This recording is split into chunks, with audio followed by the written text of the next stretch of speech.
Welcome to Inside Seaweed, the podcast looking deep into the seaweed industry through the stories of pioneers, entrepreneurs, and innovators.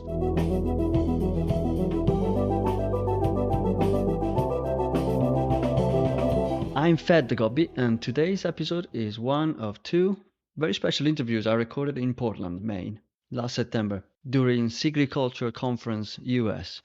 My guest for day one of the conference was Matthew Perkins, CEO of Macro Oceans. Matthew spent about a decade working in terrestrial agriculture, bringing new genetic and digital technologies to market. His experience on land brings a unique angle to his approach on seaweed, which I think you will find really valuable. So, without further delay, here's my conversation with Matthew Perkins. Good morning, Matthew. Welcome to Inside Seaweed. Good morning. Great to be here. Thanks for having me. Pleasure. We've got a massive room today. I feel like we're still waiting for somebody to arrive. Should we move every 10 minutes and try to see which table works best? Different places, and maybe we'll just pretend we're at one of these massive conferences making a big presentation. You've studied and worked in Boston, which is not far from here. Is that right? That's right. I was at grad school in Boston. I worked for a startup there as well. So have spent some time in the Northeast. So you've been to Portland before? Yeah, I mean, actually, we're really lucky because Portland is a foodie hub in the Northeast. So there's really great food, beer, cocktails, coffee, seafood, whatever you want, really. Okay, I'll put it in the list for this evening. Sure. I wanted to start with your story, in particular by looking into the decade that preceded you becoming the founder and CEO of Macro Oceans. Take us back to, say, 2009, if that feels right, a good point to start. You've just gained your MBA from Harvard Business School. What was your first move and what were the motivations driving you at the time? Well, you're really, you're dating me now, so this is dangerous territory. I guess to really understand what I did after business school, you have to go back a little bit further. So, growing up, I realized pretty early on that I wanted to try and spend my years that we have here on this planet trying to do something impactful and help, meaningful to me. And for me, that always meant trying to solve a lot of big problems. And one of the biggest problems that I always recognized as an undergrad student was global development and poverty, in particular, extreme poverty in places like Africa. After university, I was a history and politics major, and I became a UK diplomat. I worked for the UK's Department for International Development. And I spent 6 years there, which was really wonderful and fascinating. And I wanted to do something still related to development after business school. And really, in a lot of poor countries, there's sort of two big drivers of development.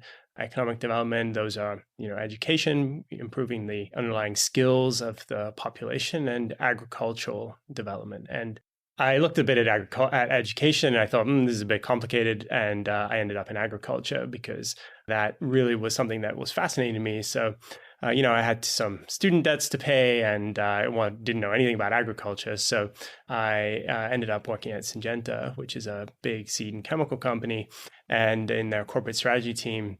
And it was really wonderful because I got a cockpit view of the industry, and I got paid to really learn everything from the value chain, from seed to finished products that consumers use. And so that kind of started me off on this trajectory in the agricultural world. Fantastic.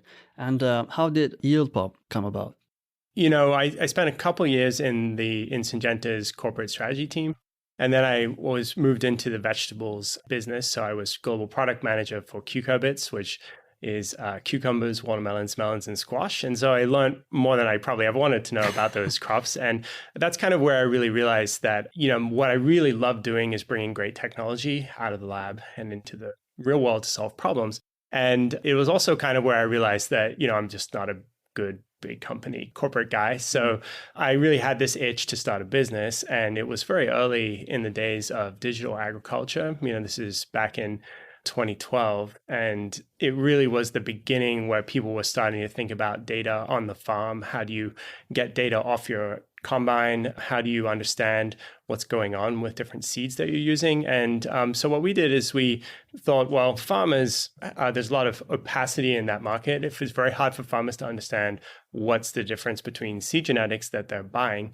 And so what we did is we went out across the Midwest and we essentially knocked on all the doors of university professors, extension offices, anywhere that had run a field trial, mostly for corn and soybeans in the US. And we essentially put it all in a giant database. So we had 200,000 public field trials. We normalized all the data. We ran a bunch of statistics over the top of it. And we sold subscriptions to farmers to let them really understand what is this seed going to do in my soil type, my geography, with the operation that I have. So that was the business. What sort of challenges do you face during that period? Were the farmers receptive to that sort of idea and approach?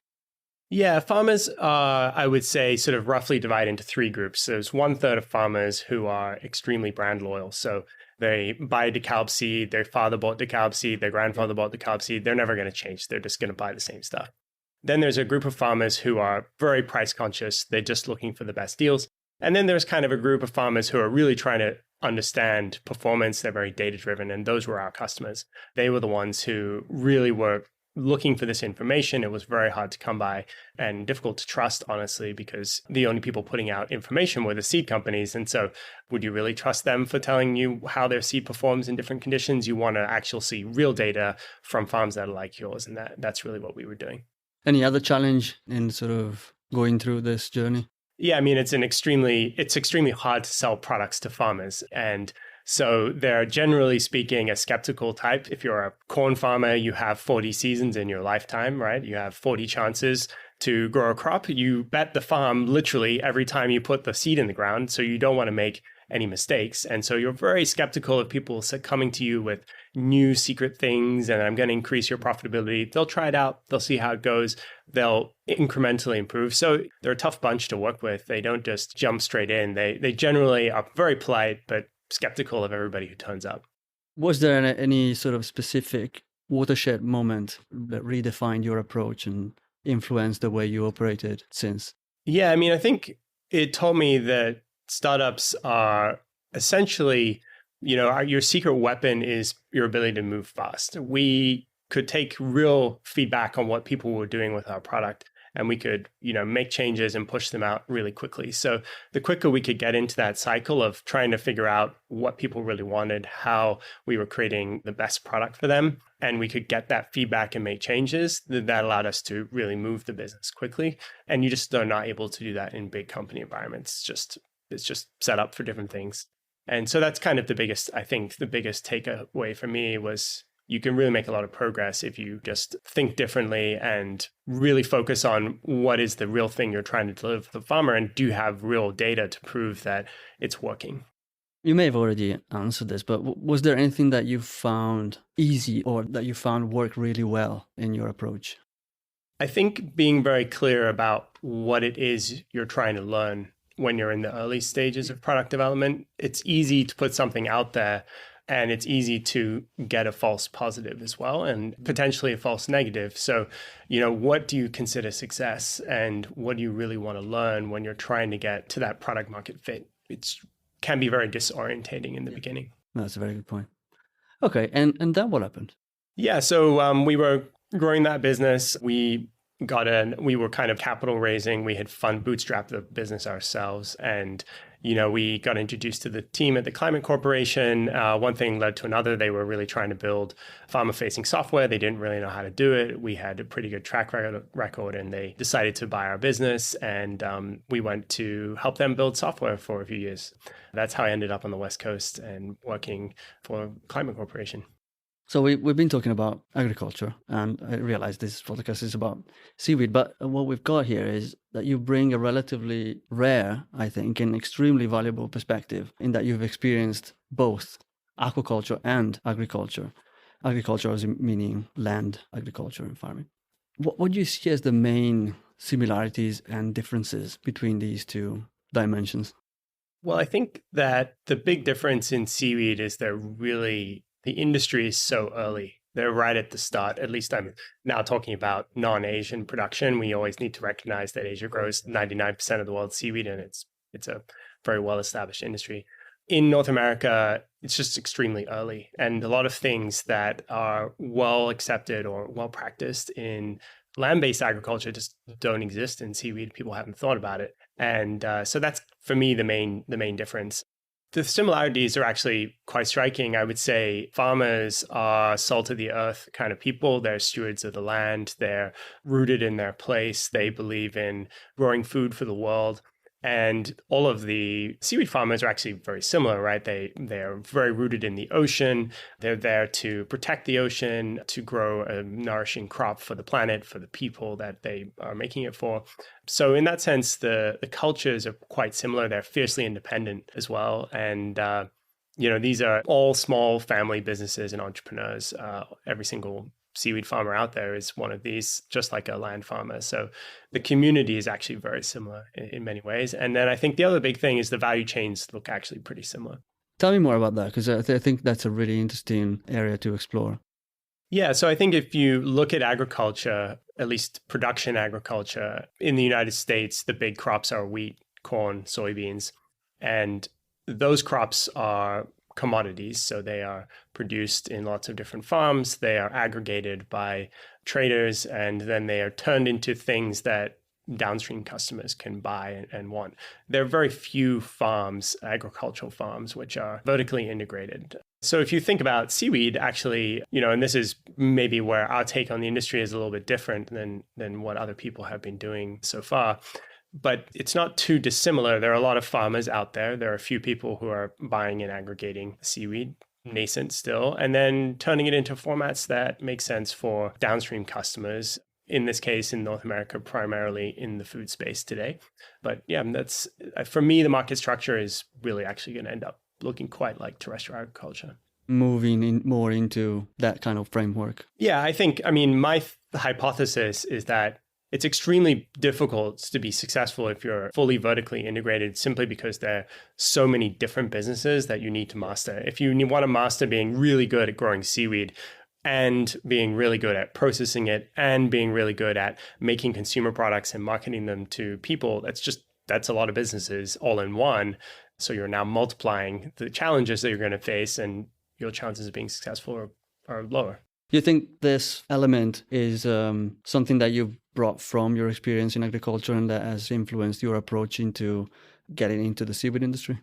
Yeah, for sure. Actually, when I first started out, I was obviously from the seed world. I was really excited about kelp seed in particular. I thought that would be, kelp genetics is kind of a new frontier because it's only just being domesticated. So there's so many improvements you can make to the quality of the crop we can give to farmers, or the quality of the seed, I should say. But then I realized there just weren't that many people growing seaweed. So we started on the other end of the problem, which was, how do we build markets for seaweed? So, yeah. We'll come back to that later.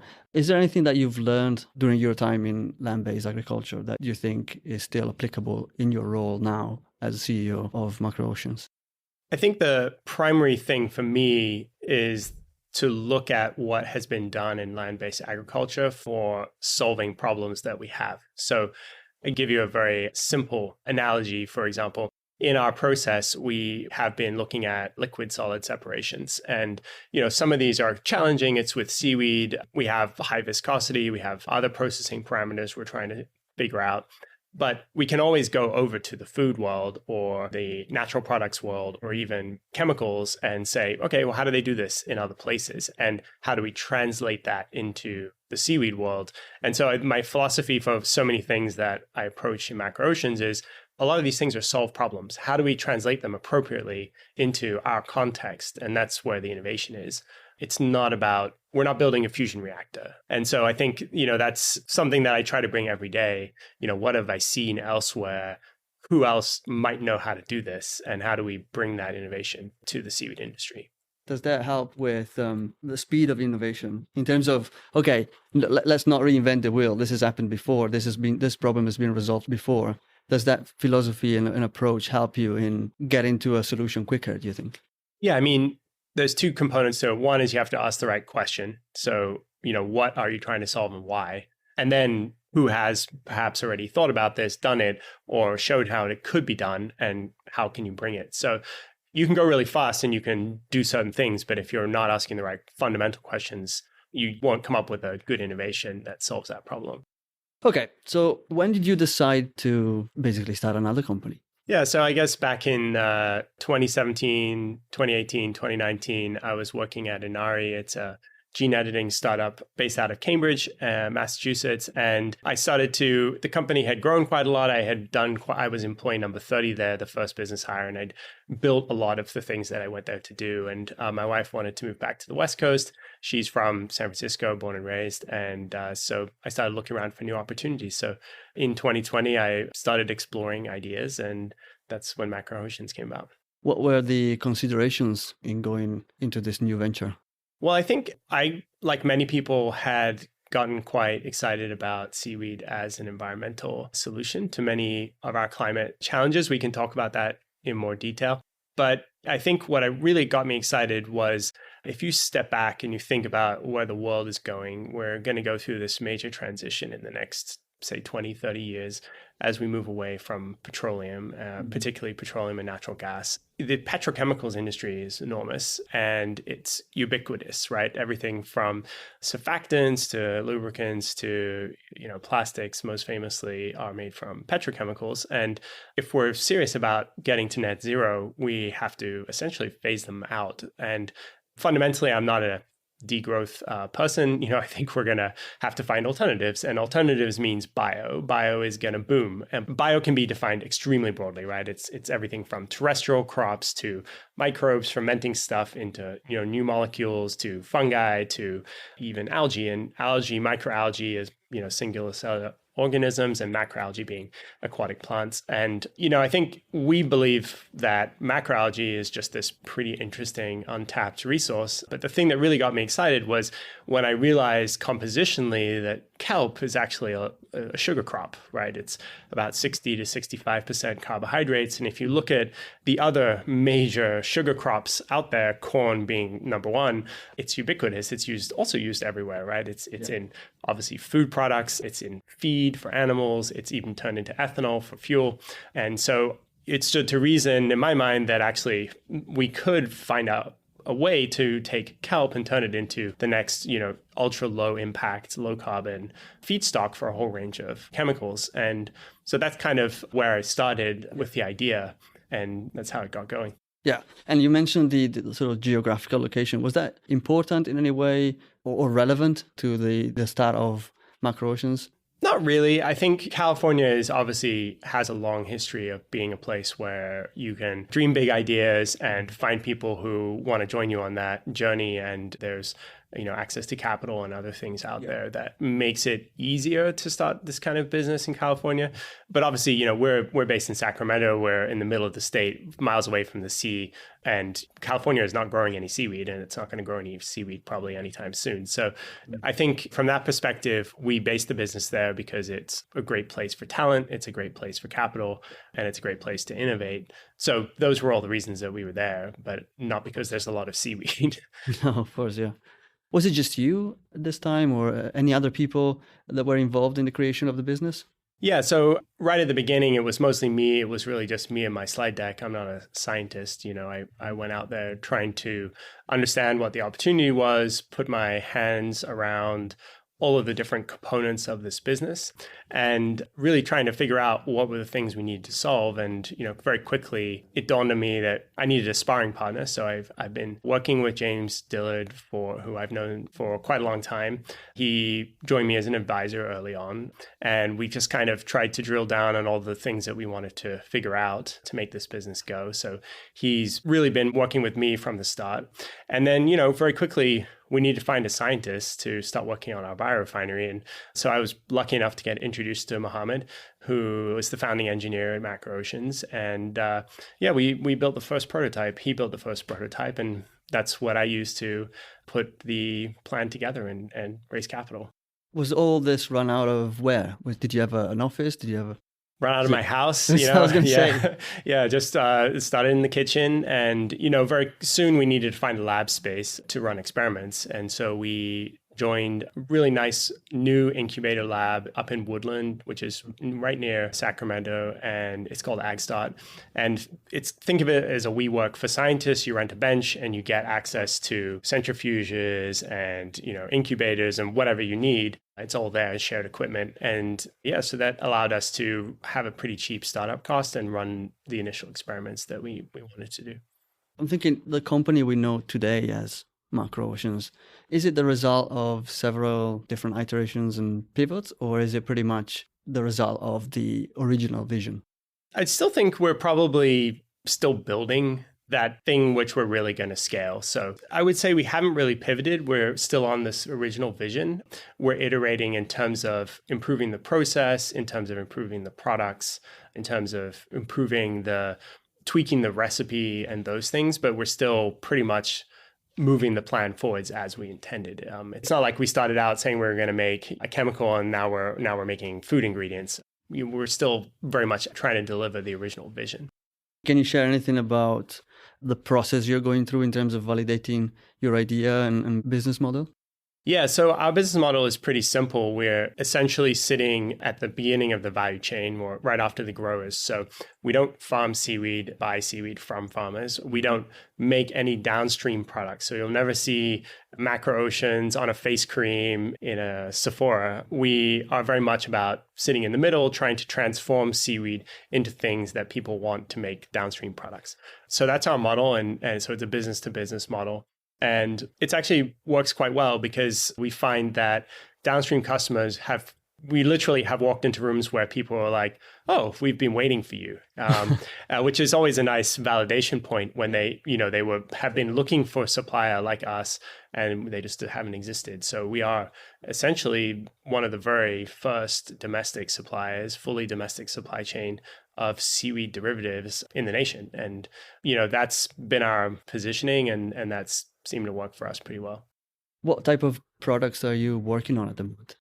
Yeah, so we've got 3 products initially in our portfolio, which will expand over time as we increase scale. And I think we can talk about the product strategy if that's interesting. So right now we have a hydrating marine polysaccharide, which is essentially a cosmetic ingredient. This provides long-term hydration of the skin, which we have clinical data to back up. And we sell that as an ingredient to clean beauty companies. And we're very soon to launch a partnership, or announce a partnership, I should say. We have already launched it internally with Captain Blankenship. They are a clean hair care company based up here, actually, in the Northeast. And they'll be using our product in one of their new product lines coming out in November. So we're very excited about that. And we have a number of other customers in trials right now. These things take time to launch. When you start using a new ingredient, you still have to formulate with it. You have to make sure it's going to work, and then you have to launch the product. So, for a company to launch a new product can take 6 to 9 months for the small guys. And if you're Estee Lauder, it takes 3 years. So, these things take time to incubate, but we're very excited about that opportunity. Cosmetics for us is what we call the thin end of the wedge. We're not a cosmetic ingredient company. We see lots of opportunities in cosmetics, but for us, it's a small volume, high value play, which allows us to really get the business going at small volume, small scales, which is super important. The second product we're making is a sodium alginate. So alginate is a polymer that's in the seaweed, in most brown seaweeds. And we're extracting it and turning it into sodium alginate, which we're selling into 2 markets. The first one is as a food ingredient. And the second market is with regenerative materials companies. So these are people making thin film plastics, fibers, and other things. And with those regenerative materials companies, there's quite a lot of application testing that has to happen to make sure it fits their formulas and formats. And with the food companies, it's a little easier because it's more of a commodity. So that's pretty interesting. And then we have a paper and pulp additive, which is really designed for the packaging industry. This is the cellulosic material that's left over when you're done processing the seaweed. And that we've made some pretty interesting prototypes. We have some customers who are working with it to try and make products. I would say it's a little earlier in the product development pipeline, but we are pretty excited about that because that will close the loop and help us create a zero waste system. Our goal is to use all the seaweed and have nothing left over but a bit of water at the end. Why is that important? Well, I think for a number of reasons. First, just from pure economic perspective, if you can valorize all the seaweed, then obviously you help your unit economics for production. That's important. But the other thing is important is that, we don't want to start this business to create more problems than we already have. We started this business to solve some of the problems, to make the economy more sustainable. And if we, are only extracting a tiny fraction of the compounds and selling high value cosmetics and throwing everything else away, we're just creating a lot of waste. And so, our goal is to make a zero waste process. And actually, that's really important to our customers too. That's a story that we talk about how we're working on that. And it's actually very important to them because they wanted to sell that story to their customers. You mentioned earlier product strategy. How do you think about product strategy? Do you have a specific approach?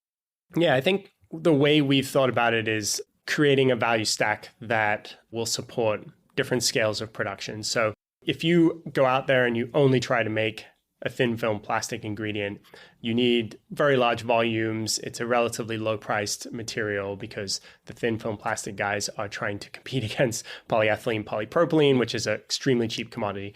And so if you only did that, you would have to be at really big scale to make it work. And you can't go from zero to really big scale. Investors won't back it. It's just not a sustainable plan. And so we've always thought about a mixture of high value, low volume products alongside sort of medium value products alongside more commodities. And what we've been optimizing for is the positive unit economics at each scale, wherever we go. We only care about the biorefinery unit economics, not the individual product unit economics. And so we're going to be making money at the smallest scale, at the medium scale, and at very large scale. From day one, we'll be positive because that's how we'll build a sustainable business. Makes a lot of sense. Do you find this is a sort of unusual approach in the industry? I think it's a little different. The world has changed a lot in the last 18 months from a funding perspective. Back in 2022, 21, money was not free, but freely available, I should say. Now it's much less the case. And I think there's been too little focus on really creating products that will be able to, help people build real businesses. I see a lot of people saying, oh, well, I'm going to produce this product and it's be profitable when I get to X thousand tons and seaweed price down, somewhere at the floor. And that is never going to happen because you have no way of crossing that valley of death. And so we built our model on a very pessimistic case. We buy seaweed at market price today. We are able to make products at different scales as we scale up, and we're able to be unit economic positive at each scale as we go. And so if you can do those things, then you're able to kind of get on that pathway to scaling up. People will believe in your business because it is a real business at the end of the day. It's not just reliant on raising more money or getting another grant. I'm glancing at my notes and we probably covered a lot of the other things I had in front of me, but I think what could be really interesting to get into is the role and how central is technology in delivering your value proposition. Or maybe another way to put it is what is important about your technological approach. Yeah, I think it's really important and it's been overlooked. I think people have thought if they grow more seaweed, then buyers will come. And I think that's not actually true. I think that what we've done is try to think about the problem from first principles. So number one, for us, it never made sense to freeze or to dry the seaweed because at the end of the day, we want to process it wet. So why would we want to pay to freeze it? And why would we want to dry it and then rehydrate it, right? That's a huge amount of extra cost. And so we've developed a stabilization technique to be able to store seaweed at room temperature for up to 12 months. We've proven that out at Benchtop. We're running larger scale trials. It's looking pretty good. And I think this is potentially quite a good unlock for the industry because it allows farmers to harvest their seaweed, process it, store it, and now they can move it to market when it suits them. When they have buyers, they are able to hold it and not have to immediately freeze it and incur cost or immediately store it.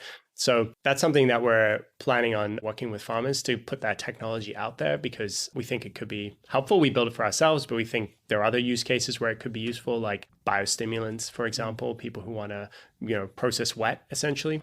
So that's important. And I think then when you think about the processing approach, we sort of stayed away from food markets and animal agricultural markets and have looked at more other industrial markets. And I think for that, we've really kind of brought a lot of these, like I was saying, translational technologies to get really good recovery yields, because that obviously drives your unit economics, and to make really, high quality, consistent products. This is actually a really technologically difficult thing, because you've got a extremely variable input, your biomass. It changes all the time. It changes from site to site, changes from year to year, changes from species to species. But we have developed technique that allow us to kind of iron out those things and produce consistent outputs on the back end, so that customers are going to get, they want to buy a sodium alginate, they're going to get a sodium alginate that looks the same every year. And so, those are things that take time and effort, and our technologies enables that, if you like. It's not as simple as it sounds.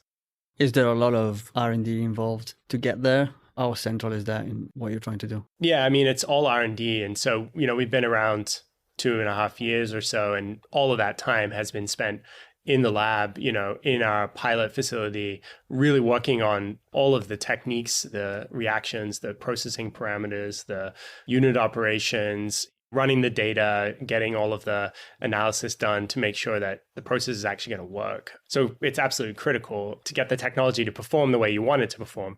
And it just takes time. I always tell people that science is not linear. You can put it on a slide, you can say it's going to happen next quarter, and then you run the experiment and you're like, oh, that was not at all what we were expecting. And so then it's like, okay, well, what's the problem? How do we unpack that? What should we try and solve? And I mentioned, for example, like a liquid solid separation, it did not work the way we wanted it to. So we had to go out and find new vendors. We had to figure out if there was anything we could do to improve the process parameters so that we could make it easier to separate. So there was a bunch of different things we had to try, and that took an extra, couple of months. And now our plan is a little bit behind. So everything is kind of, you need to plan for the difficulty of doing science, because science is not linear, as I was saying. Yeah, and any surprise that might come up. Any positive surprise?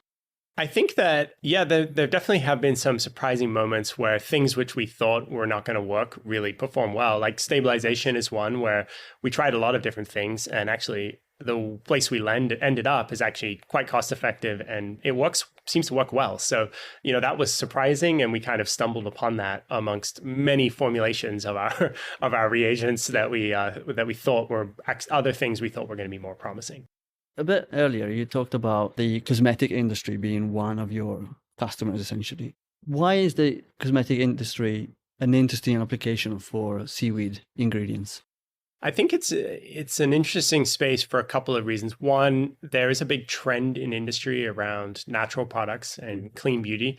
For everything from the shampoo you use to your face creams are essentially chemical cocktails. It's just full of, if you ever look at a label, it's all ingredients that you cannot pronounce, right? It's a long list as well. It's a long, long list. And so the big trend in cosmetics is to remove ingredients, number one, and number two, replace them with natural alternatives.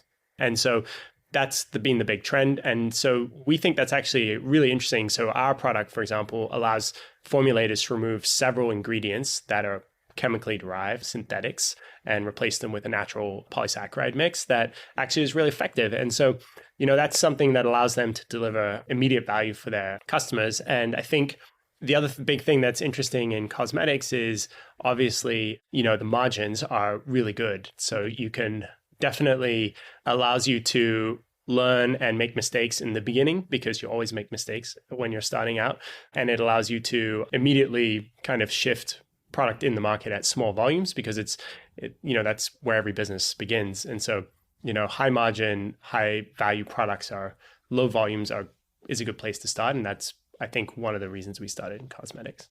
Yeah, I was going to ask, so it was a conscious decision for all the reasons that you just mentioned to start and focus on cosmetics? Absolutely. I mean, we did look a bit at the nutraceutical space. Okay, yeah, interesting. It's actually pretty complicated and a little bit harder to get into because of some of the regulations on making food ingredients. And actually the customer value proposition is harder too, because there's a relatively low level of trust in the supplement space. and there's more clearer trends and easier things for us to work in with cosmetics. And so that was a decision that we made relatively early on. But I think we are looking still at nutraceuticals. We think that's an interesting market too. We're not exactly sure what the product format will be in that space. We haven't spent a lot of time looking at it. But you said it's complicated. Is it mostly legislation? There's just a higher standard of regulations you have to go through to get your what they call the good manufacturing practices, which is the FDA guidelines. So that's not so hard. The challenge is if you are making a novel food ingredient, you have to go through a certification process, or takes about a year and costs a fair amount of money. So you need to be sure you're going to be able to sell your product. So it doesn't allow for as much quick iteration as in cosmetics. And so this allowed us to get in the market quickly. We can improve our product, through a number of clever techniques that will improve efficacy. And we're doing that over time. So, we're launching a product that will kind of only get better as we build. And I think we saw less opportunity to do that in the nutraceutical space because of the regulations. What have you learned about the cosmetic industry and its supply chain in particular? I think the thing that is quite interesting and unique about cosmetics is that the brands are essentially all about marketing. They are really about telling the story to the consumer, making sure that the consumer experience is excellent, but they really rely on a number of third parties to help them with developing some founders will develop the product themselves, but in general, they work with labs who help them formulate the products, and then they work with contract manufacturers who actually make the products. And so you have to navigate this world of who's really making the decision about what ingredient is going into the product. And we kind of decided to focus on indie brands in the clean beauty space because that allowed us to talk directly to the brands, tell the story, give them some samples. And that works really well in when we're starting out, because we can learn about what they're looking for, and we can also get in front of the key decision makers, straight away.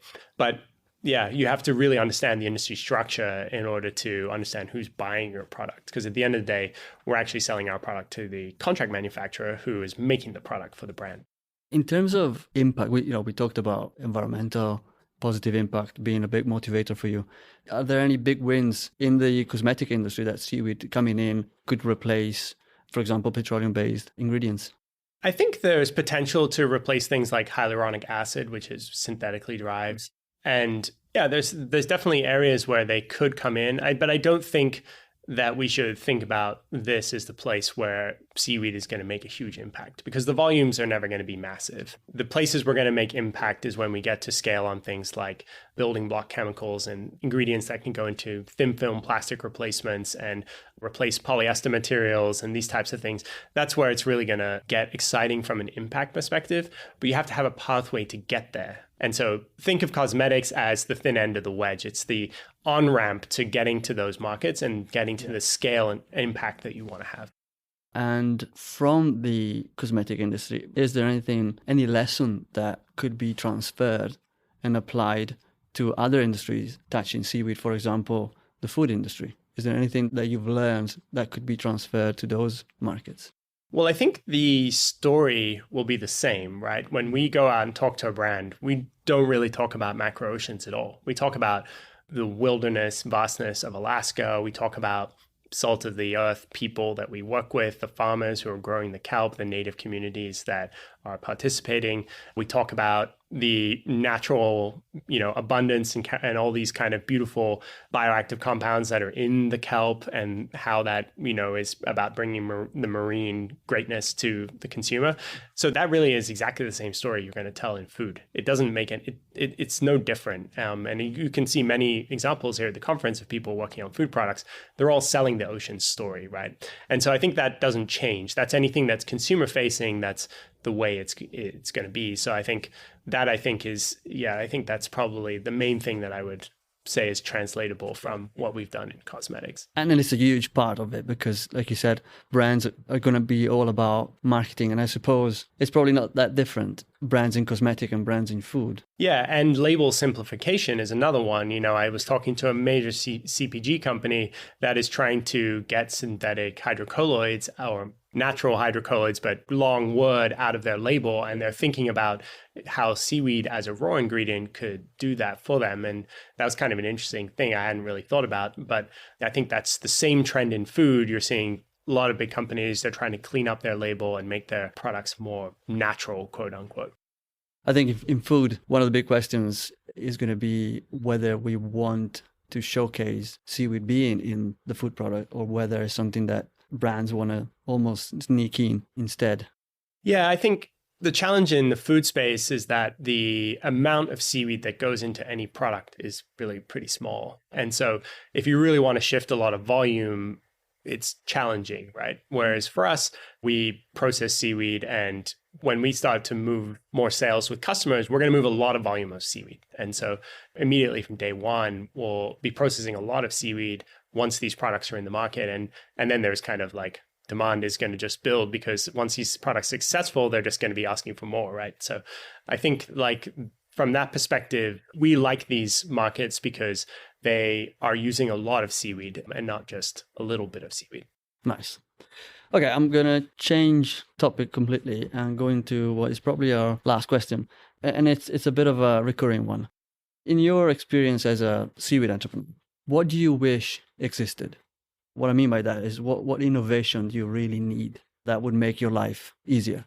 I think that one thing that I think has been missing is a lot of the market infrastructure that we see in agriculture doesn't really exist in seaweed, and I think could be quite useful. So, if, for example, cooperatives are pretty well established and common structures in agriculture. In, say, the dairy world, you have a group of farmers who are get together and they pool their milk, and they don't all try and sell their milk. It comes under a brand, and then the brand does all the packaging and processing and distribution and all that stuff. And I think we're missing some of those sort of collaborative, whatever the structure is. I know cooperative can be a bit of a unpopular word amongst fishermen, but I think there's some more collaborative structures around sharing infrastructure. So things like processing equipment, things like harvesting equipment, seed nurseries. Not every farmer needs to have their own hatchery or nursery. That just doesn't make sense, right? And so how can you pool some of those things, and where do you cooperate and where do you just do your own thing? I think that's really missing on the growing side. There are people working on that, like Greenwave has been thinking about it and doing some work on that. And I think that would be really helpful. The other thing that I think would be really helpful is some way to aggregate what supply is out there. So, lots of people have produced kelp. Some of it is sitting in cold stores in different places. If you could aggregate all of that, or at least have visibility into it, could you go to a very large customer and actually say, oh, we actually could fill a large order because collectively we have a lot of kelp, but individually maybe not that much. And I think some of those kind of clearing mechanisms also exist in agriculture through some of the big buyers, and that doesn't exist yet in seaweed. So it sounds like there is still a lot more we can learn from land-based agriculture. I think so. And I think that is kind of, I'm not upset by that, because I think that we're very early in the industry. These things will emerge. I think that we just have to keep an open mind about what we want to bring from land-based agriculture. I definitely think we shouldn't transport everything. Like bad would look like, huge monoculture saccharina, massive corporate farms, floating out in the ocean. That would be bad. I think our vision is much more about, how do you get small farmers to thrive? How do you grow location appropriate species, and more of like a gardening multi-species approach where unfortunately, but fortunately, the processes will have to figure out how to sort out that, mixture of species. But I think that's really the opportunity here, is to build a really fresh new industry and show how regenerative and sustainable it can be, not importing the bad things from land-based agriculture, but at the same time, don't reinvent the wheel. Like look across to the guys who are on the land and they've been there a long time. Like what are the good things that they like that work really well? How do we bring them to the ocean? Before we bring this to a close and get back to the conference, is there anything else you would like to talk about that we haven't maybe brought up yet? No, thanks for the opportunity. It's been fun. And I think, I always like to leave people with the thought that the world is changing very fast and there's a lot of things we don't know, but don't wait for the world to change around you. Build the change you want to have, build the world you want to live in. That's our responsibility. And hopefully your listeners can take that away and contribute in any way they can. I mean, that's your story, right? And I think hopefully, and I thank you for doing the work. Hopefully there'll be more feds coming along, and hopefully not making podcasts because you were doing a great job, but trying other things. And that's how we're going to build a better world. Thank you. No, I fully agree. I'm not sure how I feel about too many feds in the word, but where can people find you and Macro Oceans and learn more about what you guys are doing? Yeah, so you can come and check out our website. It's macro-oceans.com, and follow us on LinkedIn. And happy to chat more and send us an email. And anybody's in California, come look us up, and we're happy to talk. Thanks for that. Matthew, it's been so nice meeting you. Thank you for giving up your coffee break and then for the amazing conversation. And thank you all for sticking with us until the end of this interview. That is everything for now. Have a great day and take care.